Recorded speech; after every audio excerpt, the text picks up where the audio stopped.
Dia bisa nyala nih, lihat. Tuh. Oh, lu pencet sini. Iya benar. Pencetan. Nih pencetannya di bawah Waduh, nih, niat di banget ya. paha. Berarti ada baterainya berarti ya. Ada baterainya di sini, di Astaga. perut. Bahkan saya punya, tapi lagi nggak bawa, yang bisa keluar darah Hah? di mulutnya. Jadi dipencet bagian perutnya, Heeh. dia keluar. Assalamualaikum warahmatullahi wabarakatuh. Alhamdulillahirrabbilalamin. Wassalatu wassalamu ala rasulillah. Nggak disangka-sangka nih. Hari ini saya bisa dapat tamu. Masya Allah, pesulap merah. Alhamdulillah. Assalamualaikum. Waalaikumsalam. Saya manggilnya Pak, Mas Mas Marcel. Marcel. Oh, aduh, ada masnya. Iya. Emang bisa. Jawa ya? Iya, emang keturunan Jawa. Oh, Jawa. Betul. Jawa ini di Mas? Wonogiri. Oh, alah Wonogiri. Wonogiri. Kelahiran Wonogiri? Kelahiran Jakarta sebenarnya. Oh, kelahiran Jakarta. Udah pindah. Orang tua di Wonogiri? Orang tua keturunan Wonogiri, cuma udah kerja di Jakarta. Oh, oke. Jadi kelahiran Jakarta. Berarti boleh dikatakan setengah Betawi dong ya? Setengah, benar. Iya betul. Pergaulannya masih anak-anak Betawi? Iya betul. Masya Allah. Zaman dulu kecil-kecil. Nah, ini alhamdulillah nih. Kita sekarang mau ngobrol-ngobrol sama Mas Marcel ya. Depan saya ini ada apa nih? Ini apa nih, Mas? Ini peliharaan saya. Wih. Ini bisa melata nggak nih? Ini enggak, ini udah kaku nih. Ini namanya yang disebut jenglot. jenglot. Iya. Ada Waduh. dua tipe nih. Ada yang jenglot ini, jenglot asli. Yang disebut jenglot asli itu yang ini. Asli itu maksudnya gimana? Asli yang memang diciptakan dulu pertama kali tuh jenglot kayak gini. Bahannya ini. Maksudnya ini asli bikinan orang atau asli memang dari hidupnya begini? Asli bikinan orang. Oh, asli bikinan orang. Ini yang dukun-dukun pakai nih, kayak gini. Oh. Tapi dukun-dukun zaman dulu, kalau dukun-dukun zaman sekarang mah jarang ya yang pakai jenglot asli kayak gini. Kebanyakan jenglot palsu yang kayak gini nih. Oh, kecil-kecil. Iya, yang bahannya tuh bukan dari hewan. Kalau yang aslinya jenglot itu terbuat dari hewan kayak gini nih. Oh, jadi ini memang hewan asli. Hewan asli. Bangkai hewan asli. Iya, betul. Terus yang sudah diawetin gitu. Diawetin. Terus dibentuk gitu. Dibentuk dan dilem-lem, disambung-sambung. Oh, dilem. Iya, karena memang kan gini kok. Jenglot itu awal dibuat itu memang untuk action figure. Oh. Action figure. Jadi sebelum adanya kayak Naruto, Iya. Dragon Ball, dulu tuh kan nggak ada karakter yang terkenal. Iya. Nah, akhirnya dibuat kreasi lah. Ada yang atasnya manusia, bawahnya kuda, atasnya manusia, bawahnya ular, atasnya manusia, bawahnya ikan. Oh, Nah, berarti itu ini untuk sebenarnya barang koleksi. prakarya ini berarti? Iya, Oh. barang koleksi. Gitu. Nah, terus kayak gini, jenglot kenapa kok isunya atau mitosnya dibilangnya minum darah? Nah, karena dia dibuatnya dari kelelawar. Kelelawar itu minum darah hewan. Oke. Nah, makanya mitosnya jenglot itu harus ditetesin darah Oh. biar hidup gitu katanya. Padahal mah Alah. kalau kita paham sejarahnya ya dia dibuat dari kelelawar, bangkai kelelawar. Makanya kelelawar itu minum darah hewan. Nah, terbuatlah mitos itu. Oh, alah. Makan darah. Ini nggak ada switch-nya nih? Hah? Ada Nggak ada. switch-nya? Kalau ini nggak ada. Nggak ada. Kalau yang asli tuh emang dia unik karena rapihnya dari bangkai hewan ini tuh ditempelnya rapi banget kayak gini tuh. Ini nempelinnya pakai apaan?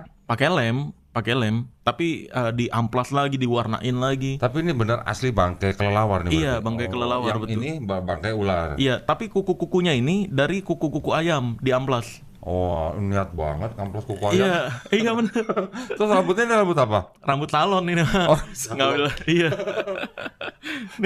Jadi kalau yang potong rambut di salon bisa jadi rambut jenglot? Iya benar, bisa jadi. Nah ini juga kalau yang kecil kayak gini tuh. Ya aslinya jenglot seperti ini. Kalau yang palsu macam-macam nih. Yang palsu kayak ini jenglot capek saya nyebutnya. Oh, jenglot capek. Duduk dia. Dia bisa nyala nih, lihat. Tuh. Oh, lu pencet sini. Iya, benar. Pencetan. Nih pencetannya di bawah Waduh, nih, niat di banget paha. ya, berarti ada baterainya berarti ya? Ada baterainya di sini, Astaga. di perut. Bahkan saya punya, tapi lagi nggak bawa, yang bisa keluar darah di mulutnya. Jadi dipencet bagian perutnya, dia keluar darah. Nah itu dimasukin darahnya pakai suntikan tuh, ada selang di mulutnya. Darah apa? Darah-darahan. Darah ayam. Enggak, ya bisa pakai darah ayam atau darah-darahan kayak pewarna, Oh. pewarna dicampur air, gitu. Jadi ini yang ditakut-takutin dan parahnya di Indonesia nih ya. Sempet ada teman saya yang praktisi pencak silat, Denny Wewe waktu itu. Nah istrinya Bang Denny ini lagi hamil nih, main ke rumah, saya edukasiin tentang jenglot itu sebenarnya kayak gini. Kan di story ini sama dia nih karena unik, di storyin, komentar-komentar katanya di inboxnya. Hati-hati teh kalau megang itu nanti anaknya kenapa-kenapa. Astaga. Anjir, ini padahal boneka doang jenglot gitu. Karena kepercayaan masyarakat kita yang Iya. masih banyak yang dungu gitu. Aduh, awam ya. Iya, masih banyak yang awam yang percaya nggak pernah kedungu. disisirin bagaimana sih? Emang nggak disisir, nggak di rebonding. Jadi kaku begini nih tuh. Nah, ini yang sering dipakai untuk praktek perdukunan. Perdukunan bilangnya, nih saya jual 10 juta misalkan untuk penarik rezeki. Oh, Nah gitu. 10 juta. Iya, padahal Kok murah? belinya 500.000 Ini kok murah 10 juta? Iya. Bukan bisa miliaran kalau... Wah iya, beda-beda dukun. Oh, beda dukun. Beda dukun, tergantung dia ngelihat orangnya juga nih. Oh gitu. Iya. Lihat pelanggan. Pelanggannya. Kalau pakai mobil apa? Nah, itu. Oh, oke. Jadi mobil menentukan harga. Iya, betul. Ya, biasanya gitu. Nah, ini dijualnya tuh ada yang buat penglaris, penolak bala. Tergantung si cerita curhat si korbannya juga. Oke. Kalau korbannya bilang, saya tuh di rumah sering berantem sama istri. Oh. Wih, kan umum tuh sebenarnya guys. Itu umum guys. Iya. Iya Kak? Kalau di Wajar itu. wajar. Pak, iya. Kalau nggak berantem malah nggak wajar ya. Iya, karena memang kunci pernikahan itu kan komunikasi. Iya, kan penyatuan dua pribadi. Betul, kalau Gitu. diem-dieman aja di rumah, itu nggak wajar sebenarnya. Jadi kalau berantem terus, mungkin ada yang egonya perlu diturunin atau kamu perlu belajar perbedaan otak pria dan otak wanita agar memahami satu sama lain gitu. Wah, itu ilmu apa berarti? Psikologi berarti Psikologis, ya? Oh, betul. oke. Jadi kebanyakan orang nggak paham tentang dirinya sendiri, akhirnya menyalahkan mengkambing hitamkan hal lain. Malah Yaitu larinya ke sini. Guna-guna ya ini gitu. Nah, terus kalau yang misalnya sampai ada orang yang percaya beli begini, Nah. taruh di rumah Dipajang. misalnya, tapi tetap berantem terus gimana? Nah itu nanti dukunnya kan jago way out. Way Dukun out, itu jago kelas. Iya jago kelas. Bahasa kerennya way out. Way out. Jago way out. Dia apain? Nih datang nih misalkan Kun kan dukun. Kun, saya udah beli kemarin jenglot 10 juta nih. Tapi kok saya tetap marah-marah terus ya? Wah, saya melihat memang santet atau kirimannya ini bukan di rumah kamu nih, tapi nempel di badan kamu. Kamu perlu beli ritual baru lagi. Dijual lagi barang-barang yang lain. Nih obat nih harus diminum. Gitu. Habis lah tuh ntar jual tanah lama-lama deh. Itu banyak yang tertipu nyampe kayak gitu. Sampai Dan segitunya. parahnya nih kok Dondi pernah ada yang ngelapor ke saya. Itu miris banget sumpah. Ini hal termiris, dia orang Bogor. Dia bilang, "Bang Marcel tolong saya bang." Kenapa? Istri saya dicabulin dukun sehari 3 kali. Astaga. Nah saya tanya kronologinya gimana kok bisa lu ngasih istri lu buat si dukun. Katanya, ini kita udah kondisi kepepet, kontrakan kita juga belum bayar, terus utang juga orang-orang udah pada nuntut utang. Jadi kita udah kehabisan pikiran nih gimana cara ngelunasin ini semua. Akhirnya kita ngelihat salah satu channel YouTube horor yang ngundang dukun ini. Terus kita coba konsultasi. Nah pas konsultasi ternyata katanya, wah ini mah perlu ngejalanin ritual penarikan uang goib. Nah dia pertama 7 hari. Nih sistemnya dukun nih, saya bocorin total nih. Jadi misalkan datang nih kan kayak gitu, dukun akan pura-pura baik. Oh iya tenang aja, ini saya bantu ya. Tenang aja nggak usah bayar, saya mah nggak butuh. Buat saya suka ngebantu aja, gitu. Ini saya bantu doain dari jauh ya. Kamu tinggal siapin air aja. Oh iya. Nah nanti dia nyiapin air, misalkan minum, ternyata masalahnya nggak selesai kan? Wah nggak selesai. Ya udah ini pakai ritual yang berikutnya nih agak lebih kuat lagi energinya kalau itu nggak selesai juga. Kamu siapin daun A, B, C, daun 7 jenis lah, bunga yang kuncupnya 7 lah dan semacamnya yang ribet-ribet. Sambelnya nggak sambelnya? Itu macam-macam tuh yang ribet-ribet lah pokoknya. Terus? Kayak apel jin lah, ngumpulin hari Senin itu kamu taruh apel jin di sini, hari Selasa itu kamu naruh daun 7 rupanya kayak gini, hari Rabunya itu kamu taruhin kopi 7 jenis. Nah, nyampe seminggu. Bayangin nih Doni, dia ngejalanin itu kan udah dengan effort luar biasa. 7 hari dia ngelakuin itu, terus nggak sembuh-sembuh juga, nggak ngefek-ngefek juga nih sama ekonominya. Akhirnya katanya ditelepon lah, ini nggak ngefek juga. Wah, nggak muncul juga uangnya. Iya, nggak muncul juga. Akhirnya dukunnya ke rumah nih, ke rumah dia. Nah, disitulah terjadi. Pas ke rumahnya itu, kebetulan dia pas dukunnya datang, si suaminya lagi nggak ada. Ada istrinya doang. Ditanya nih sama si dukunnya, ini ritualnya udah ngejalanin apa aja? Ini nih, oh ya bentar saya bantu ritual ya. Oh, nah, wah ini ada yang agak berat sih ritual terakhir nih. Tapi ini harus dilakuin. Kamu nih harus berhubungan intim di lokasi ini sekarang. Ah, sekarang? Iya, bilangnya gitu. Nggak ada suaminya kan? Sekarang. Nah ini karena bagian dari ritual ada gerakan-gerakan khusus yang harus dilakukan. Nah akhirnya terjadilah tuh. Ya udah saya bantu aja. Oh, nah maksudnya dukunnya nawarin jadi iya, sukarelawan betul. gitu? saya bantu Bisa aja. aja ya. Nah itu terjadi pas baru datang itu pagi hari. Terus siangnya suaminya pulang kerja, ditanya, oh udah ada nih abah, tadi udah ngejalanin apa? Oh iya tadi kita udah berusaha ritual tambahan dan semacamnya. Ini tinggal nunggu aja sih waktu uangnya muncul gitu. Nah pas siangnya itu, ini kayaknya masih ada yang kurang sih, harus ada yang dibeli gitu. Ini yang perlu saya dibeli ini. Kayak telur angsa gitu-gitu yang susah. Dikasihlah ke suaminya. Suaminya berangkat nih. Jam 1 siang. Pergi lagi. Ritual lagi betul. Kayak obrolan yang pertama diobrolin lagi. Saya dapat bisikan goib. Bilangnya. Saya dapat bisikan goib, ini harus dikerjakan sekarang. Gitu. Dan harus sama orang yang sama seperti yang awal. Nah, dikerjain lagi nih istri sama dia nih berdua. Terus pas suaminya pulang sore, benda-bendanya ditaruhin katanya. Pas malam harinya si dukun nginep tuh, ritual katanya di tempat itu. Iya, dukunnya nginep. Kan tidur nih suami sama istrinya. Nah, katanya jam 1 malam itu si dukun masuk ke dalam kamarnya, nyium si istrinya bangun. Harus ada yang dikerjain, tapi kita harus diem-diem. Jadi suaminya tidur, istrinya sama itu. Jam 1 malam. Itu ketahuan setelah si suaminya ngecek WhatsApp-nya si istrinya. Istrinya ngeluh, abah kayaknya yang kita lakuin kemarin salah deh, karena nggak berefek juga sampai sekarang gitu. Aku jadi merasa bersalah sama suamiku gitu. Nah suaminya baca itu konfirmasi, kamu ngelakuin apa emang? Diceritain lah. Wah nangis suaminya cerita ke saya. Sumpah itu kayak sehari 3 kali. Bener-bener. Aduh, saya mau ngebantu juga udah terjadi. Gimana apanya yang perlu dibantu kalau kayak gitu kan? Ya udah, saya cuma bisa bilang ya semoga jadi pembelajaran biar nggak percaya dukun lagi. Kadang orang harus ditipu atau kayak gitu dulu baru nyadar dukun itu cuma ada 2. Kalau nggak nipu ya cabul. Kalau nggak nipu cabul. Iya, dukun tuh cuma ada 2 sekarang. Tapi gini, Mas Marcel, ini sebelum kita lebih lanjut lagi nih ya. Pada mulanya Mas Marcel ini gimana ceritanya kok bisa jadi pesulap merah? Jadi pesulap merah panjang banget kalau diceritain. Di ini aja dirangkum-rangkum lah, singkat-singkat lah. Iya. Jadi ceritanya kan dulu emang dari SD itu saya suka sama sulap.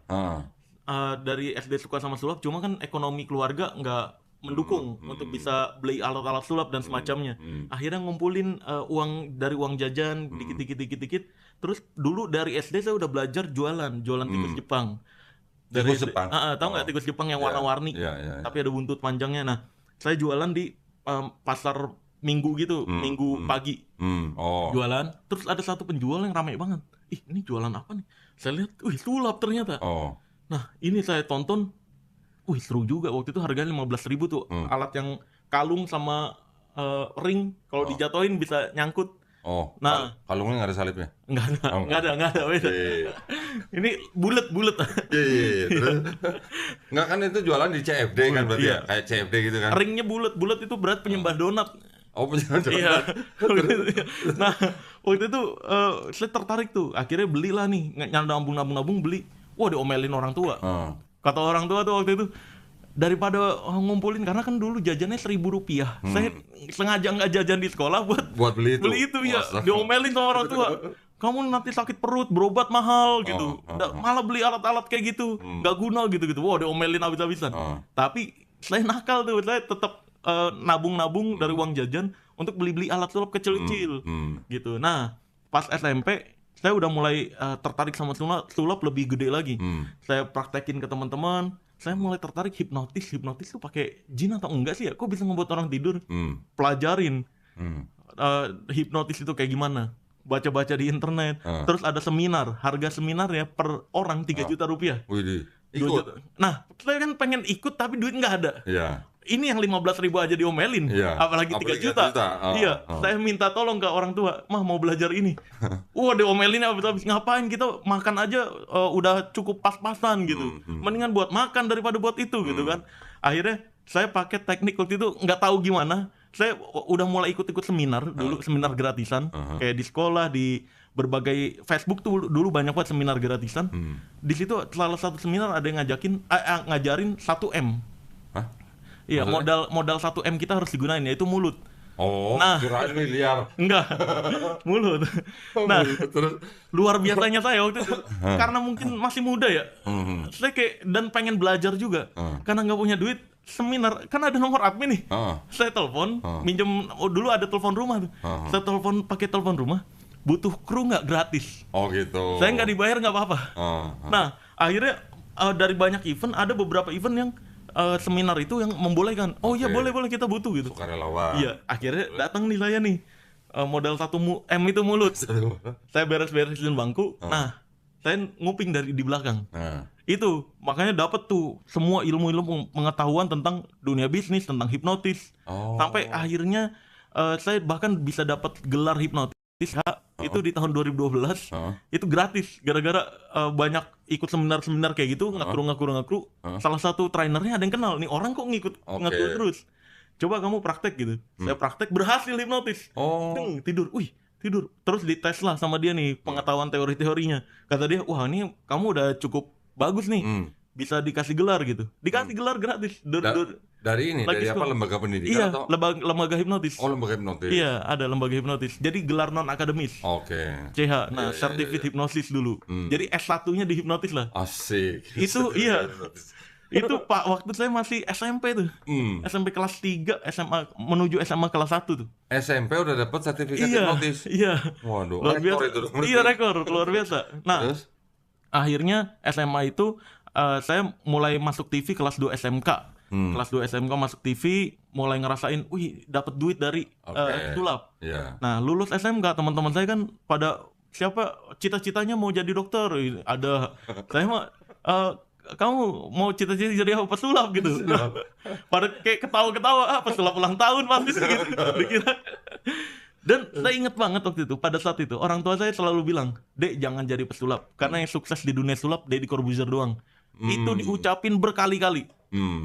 Dan pikiran nakal saya berpikir kalau pesulap itu kan bisa memunculkan hal yang mustahil.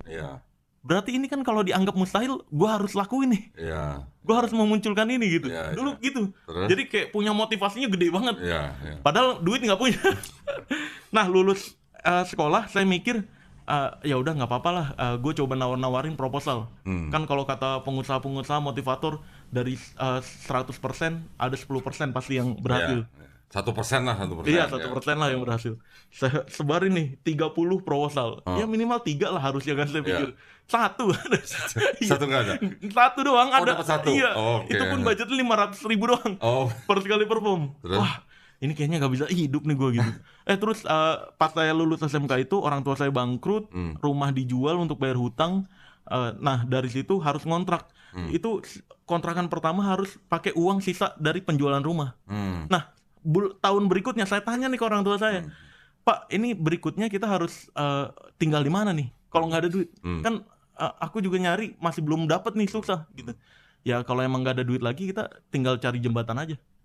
Dulu gitu nyampe bapak saya tuh, kita cari jembatan aja, ya nggak ada duit lagi, mau gimana lagi, ngikutin takdir. Wah, dari situ tuh saya naik ke atas genteng, saya minta tolong ke Allah, nangis. Kenapa di atas genteng?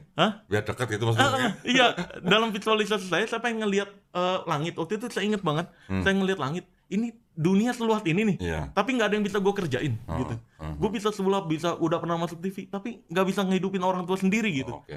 Wah, saya minta tolong ke Allah, ya Allah, tolong kasih saya pekerjaan yang bisa saya untuk membiayai orang tua. Bantu orang tua. Ya, nah dari situ doa saya.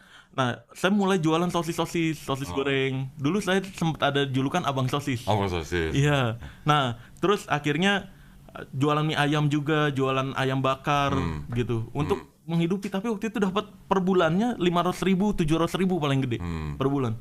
Saya ngitung beli rumah 700 juta, mobil 300 juta. Kayaknya gue nggak ditakdirin punya ini semua deh. Dulu saya mikirnya gitu. Terus? Karena nggak mustahil banget saya bisa beli ini gitu. Nah, akhirnya ya Allah, saya doain lagi. Ya Allah, kalau emang ini saya nggak bisa berbuat apapun dan ditakdirin untuk jadi orang-orang yang di pinggir jalan, saya bersedia ya Allah gitu. Nyampe, tapi tolong ya Allah kasih kesempatan satu aja pekerjaan yang bisa saya menghidupi gitu. Akhirnya dapatlah tuh dari keluarga, saudara nawarin, "Nih ada pekerjaan nih, jagain anak-anak di Senayan City." Nah, saya kerja tuh 1,8 juta dibayar ya per bulan. Itu mulai bisa nyicil untuk beli HP. Karena dari dulu BBM saya nggak ngerasain loh. Iya, Kok iya, iya. di saat teman-teman pakai BBM nggak ada saya. BlackBerry maksudnya. BlackBerry. Oh, iya, iya. Saya nggak ngerasain. Oke. Terus? Karena emang nggak punya duit untuk beli HP pada saat itu. Nah, akhirnya pas kerja di Senayan City itu digaji 1,8 udah mulai bisa nyicil nih. Akhirnya saya beli handphone second, ngerasain lah tuh. Saya pakai BBM, tapi pada saat saya nih pin saya ya tolong di-add. Udah nggak ada yang main BBM. Kan kampret ya. Udah WhatsApp. Iya, udah WhatsApp. Udah pindah ke WhatsApp. Iya. Iya. Bisa. Iya itu. Wah, ketinggalan berarti ya. Gua nggak ada temen nih di BBM. Nah, pas dari situ ada yang nawarin lagi jadi agen asuransi. Karena waktu itu nggak cukup untuk ngebiayain orang tua juga. Akhirnya sekitar 2 bulan 3 bulan kemudian agen asuransi. Nah, saya mikir waktu itu asuransi kan nggak digaji. Peluang. Ya, saya mikir ya udahlah, ngambil peluang inilah. Nunggu komisi. Iya, nunggu komisi. Depannya P Semoga bukan? dapat. Hah? Depannya P bukan? Iya. Oh iya. Nah, itu luar biasa. Nah, pas itu, tapi luar biasanya walaupun saya nggak dapat duit di situ, saya dapat pengetahuan yang luar biasa. Karena setiap hari Sabtu kan ada seminarnya, kelas. Iya. Nah, di situ saya tahu otak pria, otak wanita, bagaimana cara berbicara ke wanita, cara berbicara ke pria. Nah, dari situ juga saya jadi nggak tahu malu tuh. Karena setiap pulang habis seminar langsung pakai jas, pakai kemeja, dasi, turun ke pasar-pasar, nawarin asuransi. Nggak ada satupun selama 6 bulan yang mau ikut. Pernah kampret banget nih kalau masih ingat nih orangnya nih. Iya, saya nawarin nih. Pak, ini kan kalau nabung di bank kayak gini, ini kalau nabung di deposito kayak gini, mendingan di asuransi gini, sekarang ada unit link dan semacamnya. Pas saya cerita, saya nengok orangnya udah nggak ada aja. Iya, kan kampret banget ya. Iya, itu berkali-kali kayak gitu tuh, banyak yang kayak gitu. Dia sambil ngerokok. Pas saya lihat udah nggak ada. Anjir, pantesan bau rokoknya udah nggak ada. Nah, kacau dah. Itu kalau di film bagus itu. Iya. Tapi film. saya pas nawar-nawarin asuransi, saya juga cerita saya bisa sulap. Oke. Nah, 6 bulan saya nggak ada kerjaan sama sekali, nangis lagi kalau ya ini kayaknya saya salah ngambil jalan dah. Kayaknya duit lebih oke dah daripada peluang gitu. Karena sekarang saya butuhnya uang. Naik lagi ke atas, nggak lama kemudian ada salah satu dari yang saya tawarin asuransi, nawarin, Sel, kan bisa sulap ya? Bisa. Ini di Blok M kita butuh pesulap untuk ngajarin sulap anak-anak. Digaji 2,5 juta per bulan, mau nggak? Asik. Wah, boleh banget nih, alhamdulillah. Saya ambil lah. Nah, mulai dari saat itu saya mulai bisa bayarin listrik, bayarin nabung buat bayar kontrakan dan semacamnya. Nah, nggak lama beberapa bulan, dari sekitar 4 sampai 5 bulan, saya bilang, ya Allah, ini saya pengen punya rumah untuk orang tua saya. Caranya. Akhirnya Gojek keluar di tahun 2015. Waktu itu Gojek penghasilan bisa 6 sampai 10 juta. Saya mikir, masa iya tukang ojek penghasilan gede gini? Ya udah nggak apa-apa, cobain. Iya, saya cobain. Akhirnya jadi Gojek 3 tahun. Dari tahun 2015, iya, 2015 sampai 2018. Sambil nge-Gojek, saya waktu itu udah belajar YouTube itu bisa menghasilkan katanya. Jadi niat awal nge-YouTube bukan untuk penghasilan, untuk nyimpen pengetahuan saya biar saya nggak lupa terhadap sulap. Iya. Buat dokumentasi lah. Iya, setiap hari Kamis saya syuting, Jumat upload dulu. Selalu kayak gitu. Nah, 2015 Gojek plus YouTube 1 tahun. Di 2016-nya itu dari YouTube mulai dapat 1,3 juta per bulan. Nah, 1,3 juta saya mikir, wih, waktu itu bangga banget kerja di Indonesia digaji Amerika. Ya kan? Wah, asik nih, dolar lu. Wah, ada star syndrome lah. Gojek tapi dapat dolar juga dari Google gitu kan. Nah, saya mikir, wah, ini lumayan nih, berarti double. Jadi dari pagi ke pagi. Makanya saya dulu pas Gojek berangkat pagi, pulang pagi. Makannya selalu di warteg dan istirahat cuma di masjid ke masjid doang. Tidurnya di masjid? Iya, jadi kayak siang nih sholat zuhur. Sholat zuhur, habis sholat saya istirahat dulu 30 menit. Baru berangkat lagi. Asar istirahat lagi. Terus jadi di luar rumah terus, jarang di rumah. Tapi berkat itu saya bisa bayar kontrakan, kasih makan orang tua, nggak ngutang dan semacamnya. Alhamdulillah dari Gojek itu. Dan luar biasanya 2016 ya, itu saya mulai dapat ada uang tabungan dari bayar kontrakan dan semacamnya, itu ada 5 juta. Ini saya mulai keluar nih di YouTube saya. Ini tentang kurban. Video tentang kurban. Keutamaan kurban dan semacamnya. seru juga nih kayaknya kurban nih. Tapi duit di rekening cuma 5 juta nih. Iya.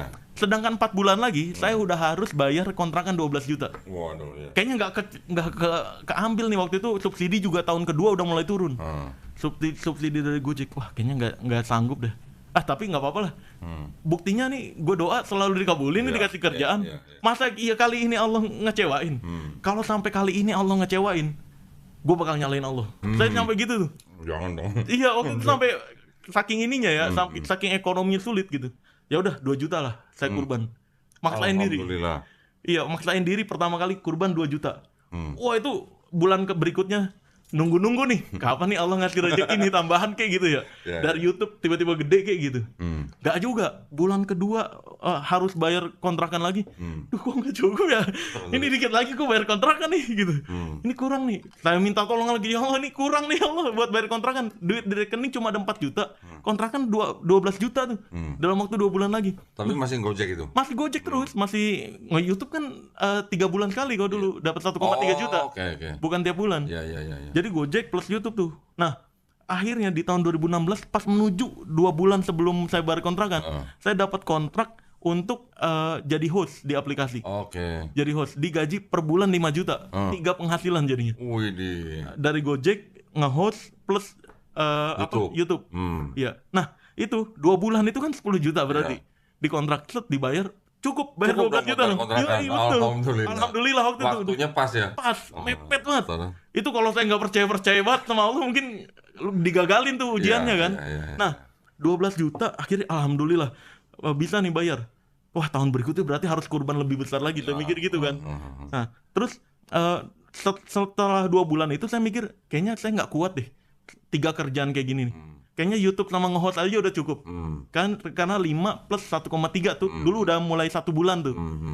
6,3 cukup lah gitu. Nge-host. Pas bulan kedua, karena penonton host saya waktu itu nggak ada yang kenal pesulap merah. Udah pakai pesulap merah tapi nggak ada yang kenal kan. Penontonnya kecil kok. Tahun berapa tuh? 2000? Tahun 2019. Oh, 19. Iya, 2019 2020-an. Menuju situ. Nah, pas bulan kedua diputus kontrak. Waduh. Gojek udah berhenti. Diputus kontrak pula. Nah, saya mikir, ini ya Allah, ini kalau diputus kontrak saya dapat dari YouTube doang 1,3 nih gitu. Ini cuma 1,3 ya Allah nih. Akhirnya ya Allah tolong, ya Allah ini tolong bantu, saya nggak bisa buat bayar kontrakan nih. Berikutnya. Saya nggak benar-benar kayak ngobrol aja gitu di atas genteng, tapi saya kayak ngobrol sama Allah. Saya harus punya pekerjaan baru lagi Allah gitu. Nah, luar biasanya di tanggal 20 saya diputus kontrak. Tanggal 28 kan itu udah habis tuh kontraknya. Di tanggal 25-nya saya dikontak lagi sama aplikasi lain. Waduh. Sel, mau nggak nge-host? Kan saya ngelihat kamu nge-host di aplikasi sebelah ya. Iya, digaji berapa di sana? 5 juta sebulan. Oh, mendingan pindah ke aplikasi saya aja. Sebulan 10 kali live doang, nggak 22 kali kayak gitu. 10 juta? Enggak, 30 juta. Sebulan. Masya Allah. Iya, 30 juta sebulan. Nah, terus? Karena waktu itu dia nggak tahu, aplikasi sebelah itu nggak tahu saya udah diputus kontrak. Iya. Saya pura-puranya iya emang saya rame di aplikasi sebelah gitu. Jadi oh yaudah ke saya aja, yaudah ntar saya putusin kontrak sama aplikasi sebelah. Asik. Alhamdulillah gitu. Iya, alhamdulillah. Beneran itu kok Allah mepet-mepet banget kan? Iya. 30 juta. Nah, 30 juta per bulan saya mulai bisa kontrak yang tadinya saya sakit-sakit terus tuh sering. Di kontrakan yang tadinya rumah agak besar, 100 meter, pindah jadi 60 meter persegi. Sering sakit tuh, banyak perabotan, mepet. Saya mikir, ini harus pindah kontrakan ke yang lebih besar. Pindah ke kontrakan yang lebih besar, terus akhirnya bisa bayarin listrik, bisa ngasih makan orang tua, dan seterusnya. Tiap tahun ganti kontrakan yang lebih besar. Karena kan itu di kontraknya 3 tahun tuh. Dari aplikasi yang 30 juta per bulan. Nah, di kontrak 3 tahun. Terus pas ke 3 tahunnya, kontrak ini habis nih kok. Wah, anjir ini duit besar nih. Hilang. Jadi dari YouTube doang. Dari YouTube waktu itu cuma 3 juta. 3 juta, 4 juta sebulan. Wah, harus banyak ngirit berarti kalau dari YouTube doang. Tapi nggak apa-apa lah. 4 juta masih bisa hidup lah sebulan gitu.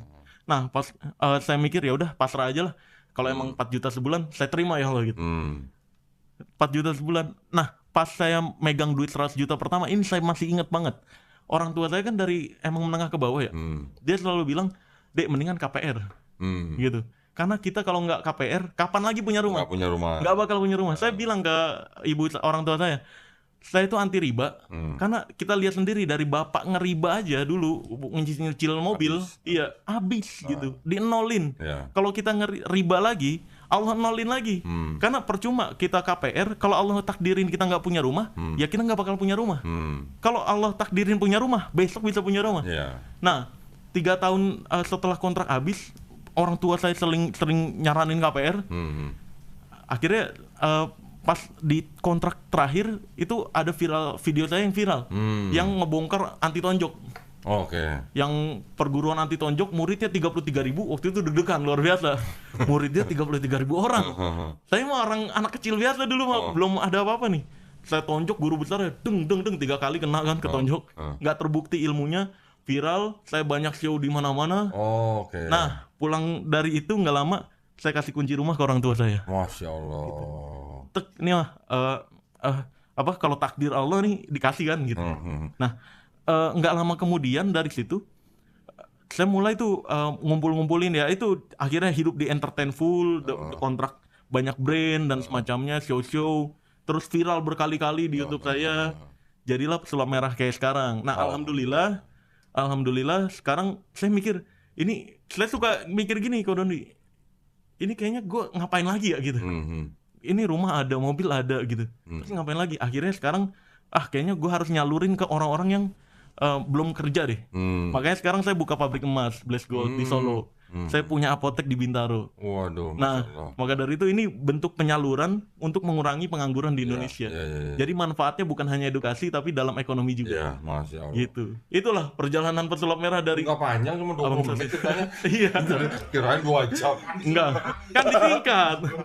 Iya. Nah, sekarang balik lagi. Berarti yang sekarang kita kenal dengan pesulap merah, ini kan pesulap merah ini kan sering bongkar nih. Iya, bongkar yang katanya dukun. Ngebongkar segala hal yang dianggap goib padahal bukan goib. Iya. Teman, yang pertanyaan besarnya buat apa gitu? Tujuannya apa gitu? Tujuannya kan tadi saya sempat cerita ya, kalau Deddy Corbuzier, Demian, teman-teman artis selalu ngingetin saya, Sel, kalau lu tujuannya untuk nyari uang, resiko yang lu ambil ini lebih gede daripada uangnya. Nah, saya selalu jawab kayak gini ke mereka, yang saya kerjakan ini bukan untuk nyari uang, tapi untuk nyari orang dalam di surga nanti. Masya Allah. Jadi kalau suatu saat di surga nggak ada yang ngeliat pesulap merah, nggak ada di sana, saya berharap salah satu penonton saya bilang ke Allah, ya Allah, pesulap merah orang baik. Naikin. Masya Allah. Gitu ya. Iya, betul. Nggak, cuman kan kalau pesulap merah bongkar-bongkar orang-orang yang disebut dengan dukun itu, pasti kan mereka pada marah-marah dong. Marah. Iya, jelas. Emang ini apa maksudnya? Memang motivasinya hanya ingin bongkar aja gitu. Iya, biar nggak ada yang ketipu mereka. Gitu. Biar nggak ada yang diduitin, kasihan lu. Tapi yang jelas mungkin gini, Kak, kalau kita ngebongkar sesuatu tentang dukun ya, misalnya ini kan pesulap merah udah tahu nih trik-triknya nih, udah tahu apa yang mereka sebenarnya nggak benar gitu. Sebenarnya kan itu juga mencegah orang-orang terutama muslim untuk berbuat musyrik atau berbuat syirik gitu. Dari perdukunan itu kan. Secara tidak langsung ya, betul. Ada motivasi itu? Ada. Oh, ada? Ada. Oh, alhamdulillah. Karena gini, saya mengibaratkannya, dukun ini kan manusia. Gimana caranya secara nalar, secara otak sehat, kita berharap ke manusia yang bahkan dia sendiri nggak bisa memunculkan harapannya sendiri. Lah dia aja butuh harapan juga yang nggak bisa terwujud dengan sendirinya. Maka dari itu harapan salah satunya ke Allah Azza wa Jalla. Satu doang. Iya, betul. Gitu. Kayak saya berharap banyak manusia yang kayak saya dulu, nggak ada siapapun yang bisa kita mintain tolong, nangis aja udah ke Allah gitu. Iya. Yang penting itu sebenarnya kan itu ya. Kebanyakan muslim, kebanyakan teman-teman muslim, bahkan mereka kita tanya, percaya Allah nggak? Percaya. Takut sama Allah nggak? Takut. Percaya sama doa nggak? Percaya. Tapi nggak percaya sepenuhnya sama doanya. Kayak contohnya ibaratnya nih, kebanyakan kita doa sama Allah misalkan, ya Allah saya pengen hujan, misalkan masa kering nih, saya pengen hujan besok. Pas besoknya dia kerja keluar rumah, kok nggak hujan-hujan sih? Gitu. Berarti doa nggak terkabul. Bukan nggak terkabul, tapi kamunya nggak percaya. Buktinya banyak orang yang ketika doa besoknya hujan, dia keluar rumah nggak bawa payung, nggak bawa jas hujan. Berarti kan dia sendiri nggak yakin hari itu hujan gitu, nggak yakin sama doanya. Nah, banyak juga masyarakat kita yang doa pengen jadi orang kaya, tapi nggak mau belajar gimana cara berpikirnya orang kaya, nggak mau belajar gimana cara mengelola keuangannya orang kaya. Nah, kayak gitu. Dia sendiri nggak percaya doanya. Gimana caranya Allah bisa ngasih tanggung jawab yang besar gitu. Kalau saya tadi kan sebenarnya kan meraba-raba ya. Apa sih? Kalau saya lihat pesulap merah atau Mas Marcel ini Muslim. Iya. Nah, saya yakin juga pendidik Islamnya juga cukup baik. Insya Allah. Ya, insya Allah. Ketika membongkar sesuatu yang dimurkai Allah, pasti kan ada tujuan untuk mencegah orang berbuat syirik gitu loh. Betul. Gitu ya? Iya. Bener berarti ya? Iya benar. Alhamdulillah. Secara tidak langsung. Bener. Betul. Biar totalitas berharap ke Allah aja. Walaupun resikonya besar. Resikonya besar nggak apa-apa karena saya berpikir mungkin saya ditakdirin sebagai ibaratnya kayak batu penghambat ombak. Oke.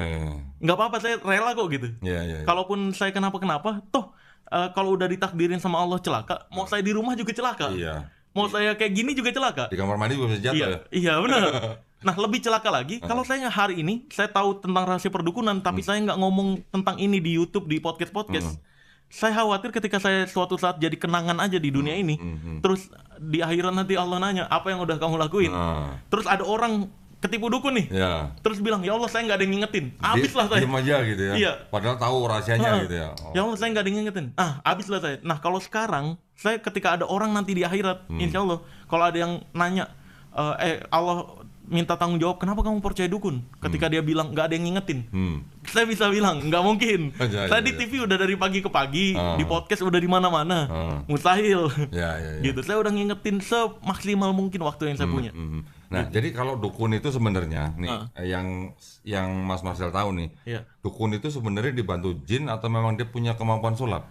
Enggak, dia main neror doang dan juga main sulap, trik mainan anak-anak, bukan sulap malah. Trik ya? Oh. Trik kecil kayak ngeluarin asap, terus penarikan benda pusaka dan semacamnya. Penarikan benda pusaka itu nggak ada urusan sama jin?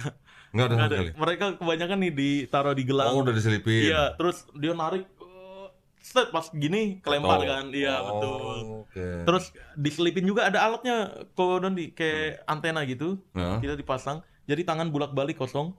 Nah, pas dia ngambil begini, ngambil ke alatnya itu. Narik. Iya. Tetap ada kayak gitu ada. Jadi banyak alat yang dipakai sama mereka. Tapi sebenarnya ada nggak dukun yang bekerja sama dengan jin? Ada dong harusnya. Nggak ada, sampai saat ini belum ada buktinya. Belum nemu. Dari tahun 1970 penelitian dunia tentang ilmu goib, ilmu yang pakai jin untuk digunakan untuk peperangan, nama penelitiannya Project Stargate di tahun 1970, itu tidak pernah menemukan satupun ilmu yang pakai goib. Okay. Nah, terus bahkan Project Stargate ngeluarin statement yang menyatakan bahwa negara-negara yang mudah berkembang, yang mudah percaya dengan ilmu-ilmu semacam itu, ilmu-ilmu yang tidak masuk nalar, adalah negara dengan tingkat pendidikan yang rendah. Di situ India dan Indonesia termasuk. Waduh. Gitu. Indonesia termasuk. Termasuk di dokumen Project Stargate-nya dituliskan India dan Indonesia. Nah, terus setelah Project Stargate itu ada penelitian dunia juga dari James Randi.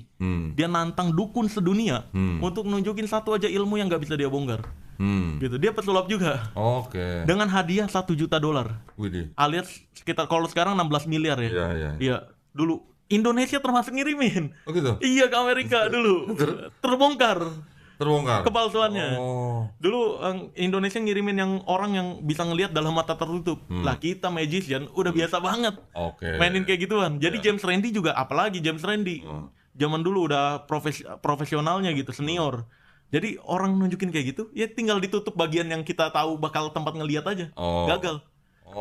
Jadi dia ngebongkar banyak tuh di dokumentasi di YouTube-nya banyak. Kayak James Randi ngebongkar yang orang ngegerakin benda dari jarak jauh. Nah, dibongkar semua. Nah, ada triknya ternyata. Ada semua. Sampai tahun 2015 tidak ada satupun ilmu yang pakai goib. Semuanya dibongkar sama James Randi.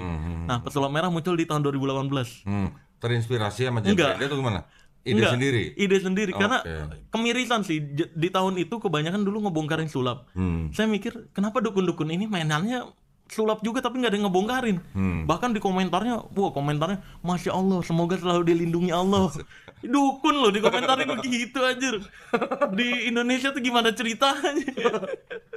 Masya Allah, sakti sekali karomah dari Allah. Karomah. Aduh, itu bukan karomah, deromah itu. Aneh-aneh aja. Tapi selama ini pesulap merah pernah nggak nemuin dukun yang Kristen gitu? Belum pernah. Belum pernah. Karena di Indonesia mayoritas kan, mayoritas tuh Muslim. Tapi dengar doang sih. Ada. Dengar doang ada. Kalau nggak salah kan begini, kalau mereka mungkin nggak sebut dukun, tapi mereka ada pendeta lah. Ada pernah saya bongkar. Yang Ada? dukun, iya, dia nggak tahu Kristen atau bukan ya, agamanya yang jelas non Muslim di luar negeri. Oh. Dia orang datang ke dia, terus katanya sakit, suruh buka mulut, masukin telur, pas telurnya dipecahin di dalam mulut, ada rambut di dalam telurnya, ada rambut, tapi isi telurnya nggak ada jadinya. Dia mantra-mantra kayak gitu, gitu. keluar rambut, keluar banyak benda-benda. Nggak ada keluar emas gitu? Nggak ada. Keluar rambut. Iya, kayaknya emas malah diambilin itu, nggak sakti. Kayaknya itu dah, kayaknya itu, tapi nggak tahu agamanya ya. Oke. Nah gini kan. Ada juga di Amerika. Ada lagi? Ada yang berkedok pendeta, yang dia jago-jago nyembuhin orang di Amerika. Siapa gitu namanya, saya lupa tuh. Terkenal banget. Dia akhirnya bikin pertunjukan pengobatan gitu. Terus masukkan jenazah yang sudah meninggal. Bisa ngehidupin orang mati. Di pertunjukan dia. Akhirnya terbongkar lah, itu temannya sendiri. Nah, settingan berarti. Iya, settingan. Akhirnya dipanggil polisi dan semacamnya di Amerika. Itu dukun juga tuh kayak gitu. Ada yang begitu ya? Iya, karena pengobatannya pakai sentuhan doang, katanya tangan Tuhan lah dan semacamnya. Di Indonesia, kalau nggak salah di mana, Balikpapan ya? Nggak tahu. Balikpapan mana? Ada yang disebut pendeta Andi Simon. Oh iya. Itu dia di jalan tuh dia bisa nyembuhin cuma megang doang, sembuh katanya gitu. Wih. Pernah tahu itu? Pernah dengar sih namanya. Pernah dengar. Pernah yang ngehubungin? enggak pernah, ada yang ngakunya kru dari Andi Simon. Katanya dia kan ngakunya kalau nggak salah ya, dia dulunya katanya tuh dukun santet. Siapanya? Andi Simon? Andi Simon katanya. Andi Terus Simon akhir dulunya dukun santet dia bilangnya. Kalau ngebunuh orang tuh pakai santet bla bla bla banyak. Terus? Tapi akhirnya tobat lah gitu. Dan kenal Tuhan gitu-gitulah. Okay. Nah, terus ada yang ngehubungin ke saya, ngakunya krunya. Ngakunya krunya, terus nih kalau nggak percaya santet, ketemu Andi Simon kalau berani. Lah kalau saya mah iya aja, ayo. Kalau bisa santet, mau dong saya disantet. Cita-cita gue banget nih. Cita-cita pun santet. Kalau ke dukun ngomongnya gitu, mereka marah sendiri. Padahal saya gituin kan, cita-cita gue mati gitu. Ayo dong, guna-guna dong. Nah, akhirnya saya gitu malah maki-maki lah dan semacamnya. Ternyata terbukti dia bukan krunya Andi Simon. Padahal kalau emang bisa dipertemukan pembuktian gitu ya, ayo banget saya pembuktian. Tapi ya pembuktian dari apa yang dia ceritakan gitu. Karena banyak dukun-dukun berkedok agama. Nah itu yang saya emang nggak peduli agamanya apa, selama dia dukun, selama dia membohongi masyarakat, ketemu bongkar. saya pembuktian bongkar pasti. Siapa Rick? Kayaknya boleh juga nih temuin sama Nabi nih. Mau nggak ketemu Nabi? Nabi siapa? Nabi siapa? Emang ada Nabi? Oh ngaku Nabi? Anjir. Di Kristen Iya. ada yang ngaku Nabi. Wih. Namanya Nabi Luga. Luga Tambunan. Oh gitu? Dia ngaku Nabi. Wah kalau denger dia mah, Apa ngaku? saya nanti akan jadi orang terkaya di Indonesia. Wih. Karena saya nanti akan dapat emas yang dari Freeport katanya. Wih. Gue tanya, kapan? Ya pokoknya sebentar lagi lah. Tanggal berapa? Nantilah sebentar lagi. Kayaknya dia percaya sama itu tuh, kripto gitu. Waduh, Mungkin ditanya. dia investasi. Nggak pernah ngaku tanggal berapa. Kalau Nabi kan harusnya tahu ya. Iya. Terus waktu itu pernah gini kan, ngobrol sama saya di sini kan. Kan Nabi ini saya lagi. Bang, kopi saya habis bang di sana bang. Ini air putih bang, tolong bikin jadi kopi gitu. Iya. Oh bukan begitu caranya. Sayang sekali dia kalau belajar hipnotis bisa. Ini dibuat terasa seperti kopi. Tapi warnanya nggak bisa berubah hitam. Enggak berita. Rasa sama tapi lama itu.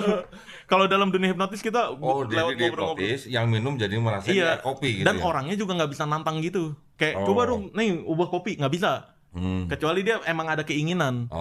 Gitu. Kalau hipnotis gitu syaratnya. Ya, sekarang tapi kalau orang ngaku Nabi, Nah itu nggak jelas. Nabi kan harusnya kan cuma dikasih lihat aja begini mah jadi dong. Iya bener harusnya. Ya? Iya. Kalau ditantangin kan. Kan Nabi tuh bisa ngomong sama malaikat langsung katanya kan. Iya.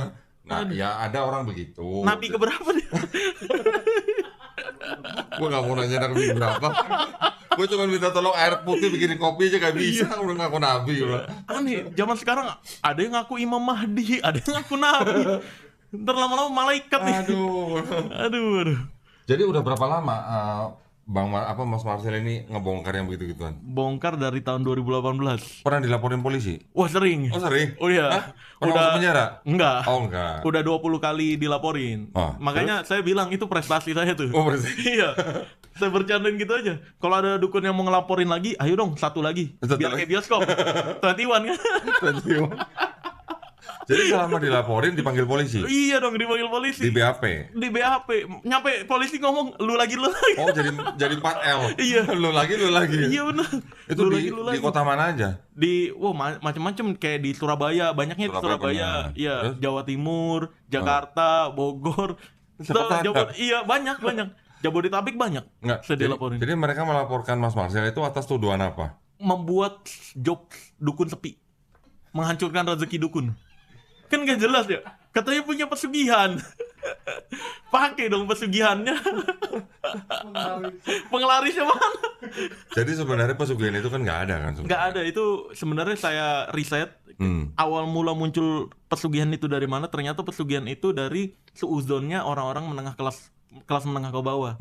Suuzon terhadap orang-orang menengah ke atas. Oke. Karena zaman dulu terbatas untuk komunikasi ke menengah ke atas, akhirnya terciptalah tuh.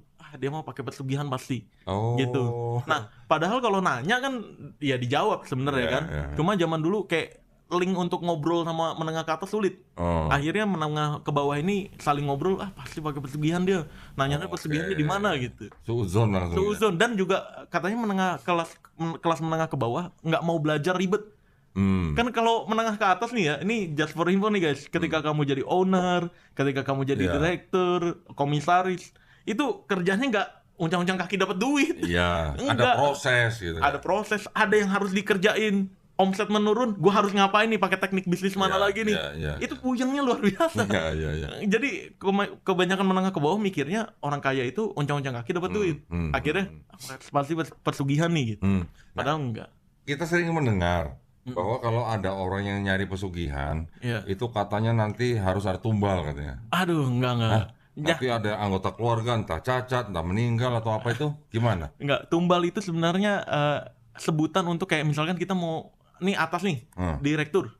Kita mau jadi direktur, harus dia meninggal dulu nih. Tumbalin dia gitu. Jadi nggak harus meninggal atau dipecat dulu. Akhirnya buat-buatlah tuh. Cara-cara biar dia dipecat. Gitu, itu tumbal maksudnya. Jadi kayak mau mencapai misalkan di petani nih, mau nyampe kepala petaninya misalkan. Saya nggak tahu sebutannya tuh ya, yang ngatur-ngatur misalkan. Itu dia harus diturunin dulu. Biar gua nih nyari muka ganti. Gitu. Iya, ganti. Itu maksudnya tumbal. Jadi zaman dulu tumbal tuh dipakein racun sama dukun. Makanya ada, tahu nggak kalau Dondi nyebut kayak dukun-dukun nyebut membunuh tanpa menyentuh. Nah, membunuh pakai racun. Betul, bukan pakai goib. Gitu. Lah, tapi kan kita sering dengar katanya kalau ada pesugihan ini nanti anggota keluarganya ada yang harus mati atau harus ada yang cacat gitu. Nih, gini, simpelnya gini. Kalau pesugihan beneran ada, saya mau pakai pesugihan itu sekarang. Saya buktiin, saya akan jual cilok. Satu ciloknya harganya 1 juta. Coba kalau ada gitu ya? Iya. Kalau ada kan ngantri mau belinya kan. Kalau lelang bisa aja kan. Ini cilok nih buat teman apa lelang. Sampai berani gitu. Nggak ada juga. Kecuali cilok merchandise yang nggak bisa dimakan. Ini yang bisa dimakan. Orang gila banget. Cilok 1 juta siapa mau beli. Nah iya, jualannya nggak masuk akal gitu. Kalau pesugihan ada gitu, penglaris ada, jualannya nggak masuk akal.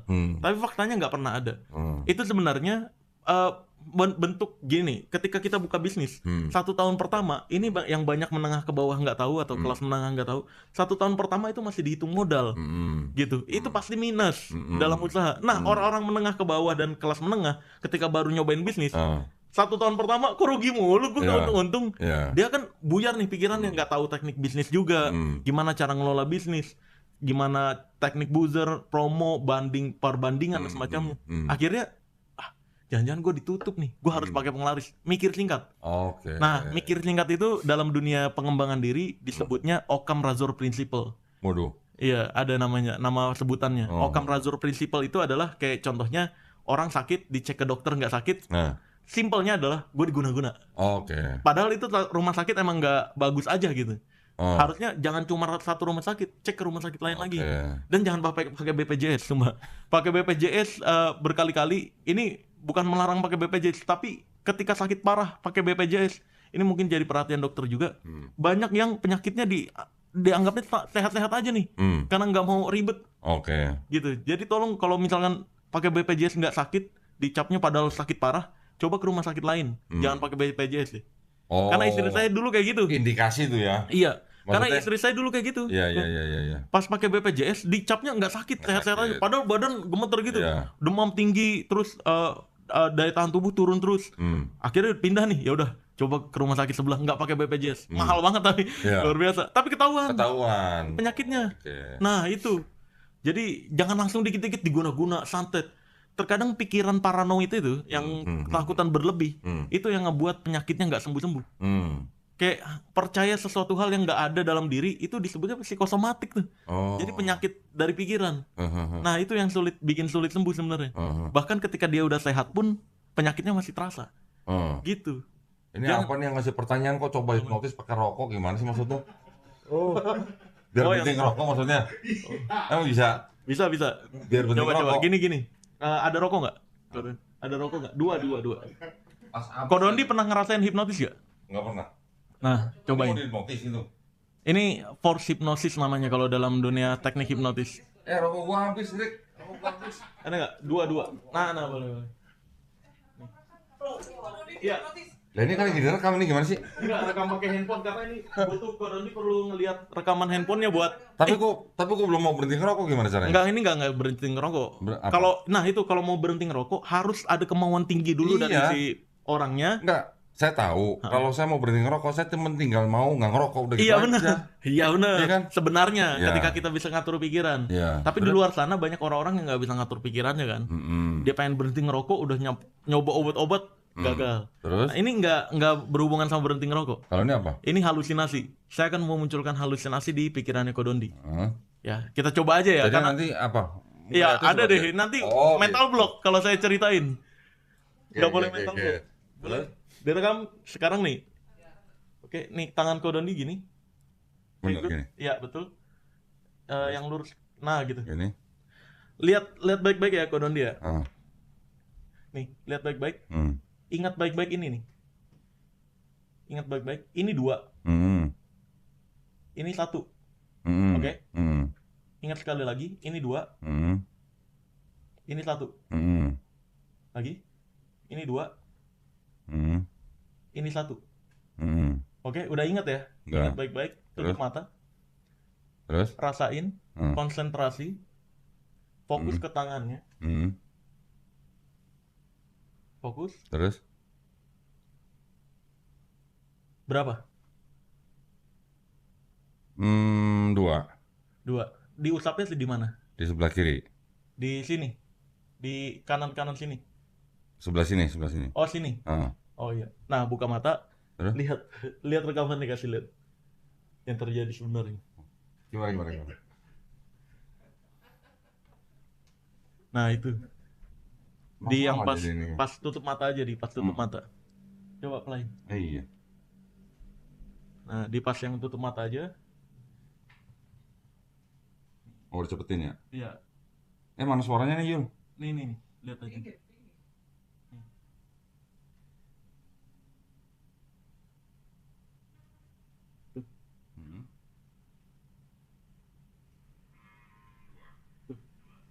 Saya tadi ngerasanya memang cuma sebelah kiri doang. Tapi Yang terasa kanan nggak ada rasa kegesek. Tapi kan karena tadi di awalnya udah dibilang kalau di sini 2, ya jadi saya bilangnya 2 gitu. oh, terasanya di samping. Terasa cuma samping Oh, iya. doang gitu. Iya, berarti Bener? enggak, harusnya terasa dua-duanya kayak gini. Berarti ada berusaha mental block juga Oh. gitu. Walaupun sedikit ya, Iya. Iya, Tadi saya rasa sebelah sini doang. Iya, harusnya terasa juga di sini nih. Oh gitu ya? Iya, betul. Oh. Tapi yang digesek di depan. Oh tadi yang digesek. Di depan sini. Oh di sini. Iya, betul. Tadi saya rasanya kok di sini. Nah, itu iya. Enggak, gue bilang 2-nya karena waktu awal disebutnya kalau yang di sini 2. Oh, di sini gitu. 2. Oh iya. Enggak, harusnya terasa 2 juga. Enggak terasa 2. Enggak ya, satu. Cuma pindah geser sedikit aja Iya, ya. di sini tadi. Berarti ada mental block sedikit sebenarnya. Mental block tuh maksudnya apa? Ngeblocking buat gua nggak mau masuk sugestinya nih gitu. Oh, ada gitu ya? Iya, ada pikiran untuk nantangnya. Itu nggak bisa. Gue juga bisa. Gimana? Mudah-mudahan begitu bisa. Coba. Coba dong. Bukan asyhadu. Oh, itu hipnotis. Bukan. Ini bukan hipnotis, beneran. Kok main asyhadu aja? Lu kira bukan muslim? Oh, langsung satu ya. Aduh. Bukan. Nggak gini, ini latar belakangnya dari istri saya kan waktu itu kan sering sakit badan. Iya. Dia kenalan di Depok. Dia ahli refleksi. Jadi kalau refleksi kan kita lihat kan biasanya kan suka telapak kaki di tusuk-tusuk kan. Betul. Kalau yang saya pernah lihat sana juga sering nganterin. Itu dia cuma pencet ujung-ujung jari sama dia kayak usap-usap di bagian kaki-kaki atau tangan sampai ke kuping. Kuping juga dijepit di sini gitu. Jadi menggunakan cara seperti itu sering istri saya merasa ada perubahan gitu, ada perbaikan gitu. Nah, saya diajarin sama tukang sama ahli refleksi itu gitu. Gimana? Gini, kita mau tahu saraf kita masih normal apa enggak gitu. Oh, itu. Nih, Yul. Lihat nih, Yul. Mel. Ini beneran, ini bukan sulap, bukan hipnotis. Iya.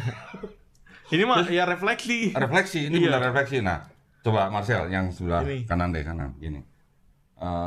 Agak kencang ya. Iya. Nanti ketahuan sarafnya Marcel di bagian tangan kiri masih normal apa enggak gitu. Oh, gitu ya. Ntar dulu ya. Coba. Ntar dulu ya. Totok syaraf. Sakit nggak? Enggak ya. Kencang nggak mencetnya? Kencang kan?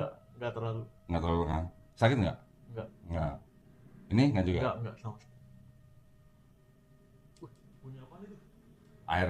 Nih. Bukan. Nih lihat nih. Netizen, lihat nih. ada bunyi. Nih, Marcel nih. Ini udah kurang normal sarafnya. Apa? Bener, serius. Kurang normal di apanya? Kalau yang normal digini-giniin, itu begini. Itu mah beda. Itu beda di elus itu.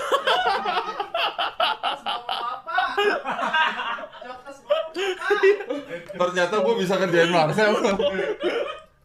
Iya. Ternyata gue bisa kerjain pesawat merah ya. Itu mah saraf yang lain. Waduh, bercanda. Aduh, mantap. Ini tadi apa? Ini tadi rokoknya balikin nih. Iya, balikin. Sayang nih rokoknya nih. Waduh, seru banget nih ceritanya nih. Iya. Kenapa? Baterainya habis. Nah, kan gangguan goib. Itu apa gangguan kamera gangguan goib. Kan dukun dikit-dikit gitu. Itu buat kerjaan orang tadi. Iya. Santet datang kan? Santet ya, guna-guna. Kan siapa Rick? Nanti yang pasti di tas gitu dibikin shot Rick. Itu bakal jokes bapak tuh bakal komentar. Coba.